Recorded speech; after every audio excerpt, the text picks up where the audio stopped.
identity. Nigerian women, East African women, women from Ghana, they have no cultural identity. And I'm going to explain to you what I mean. You see, I work in an industry which is information technology. In information technology, there is one country that really stands out when you talk about information technology, and it's India. Indians, for some weird reason, I don't know how they got into that thing in the historical, the cultural context. Everybody maybe went in for IT. The whole country made a powerful reference to IT, just like China made a huge push into industrialization that deals with tools. The idea of having the tools to make a car or make a shoe, heavy industrialization that they can use to serve the world. India went into this heavy thing about information technology. In my 12 years of working in information technology, everywhere I go, it's loaded with Indians. If the information technology, for example, if a place has maybe 20,000 workers, I'm talking about a huge place, in which maybe 10,000 of their workers are engineers, software engineers, computer engineers, so on and so forth. I can assure you that of the 10,000, 9,500 will be Indians. So what has been my exposure there? Indian women.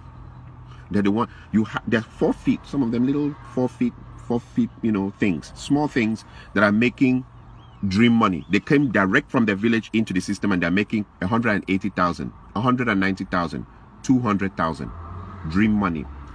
But there's a strange thing I notice about them. As they come to work, they're wearing their native wear, that thing that they tie and hang on their neck with that dot here. Another strange thing I've noticed about them is you will never ever, for all my years, I stayed in the United States, I was born here. In all my years of staying here, you'll never hear the Indian women dragging their men to the American court system for divorce. It is our women that use the American court system to destroy our men. They bring the court in to help them destroy the men. You will never hear Indian women doing that thing. You will never hear women from China taking Chinese men into the American court system to destroy them with divorce. You will never hear women from Korea dragging their men in huge numbers into the American court system to destroy them. But when it comes to African women, East Africa, Nigeria, Ghana, when it comes to African women, they just drag their men into the court system. One of the things that I've noticed in this system or in this problem is poverty.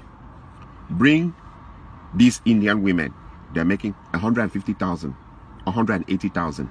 They don't drag their men into court.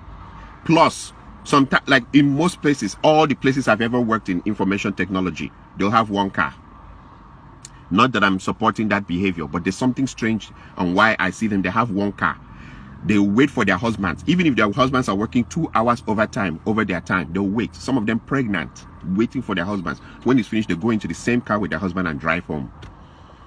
I watch Indian women and women from so many other places. They're not crazy about the Louis Vuitton, Gucci, all the designers wears. They are not even interested. Indian women, I meet them. They've been here 15 years, 20 years. They still keep their accent. They still speak as if they're living in India. But when I meet our women, and our women, all that they have to do is just get to a level of where they're making 50,000, 60,000, 70,000 or 80,000 a year. I'm talking about small money. Small money. Immediately the marriage is in danger. And they change. They start bleaching. And they start talking, sure, yeah, sure. Yeah, I went, oh my God, I went to New York. And I'm like, even I who was born here, I don't speak like that. I look at others like the Chinese. They can't speak English very well. And their women may be driving very expensive cars that belong to their husbands. And I look at the Indian women who don't speak English very well, and they're not interested in changing their accent or their undertone. And they wear their native dress, that thing, and everything to work. I look at Korean women. I look at other women. They have this sense of cultural identity. African women do not have a sense of cultural identity whatsoever. Little money, and the marriage is over. One thing I've discovered, a common trend, once the women make, they go, nurse, 80,000 is all they need to make. And suddenly your marriage is in danger. They want to call the shots. They want to be the ones that control everything. And if you don't like it like that, they'll bring in the American courts to destroy your life, destroy everything around you. They will insult you. And I'm like, 80,000 is all that it takes for someone to change. Or 70,000, because most of them, even the 80,000 is overtime. They've worked themselves Sunday, Saturday night, Sunday nights. They've worked themselves to death. That money that they make as overtime is what is now changing into something that they will destroy everything around them. the part that I see also is that a lot of, and I remember whenever I make my videos, I refer to bitch ass men.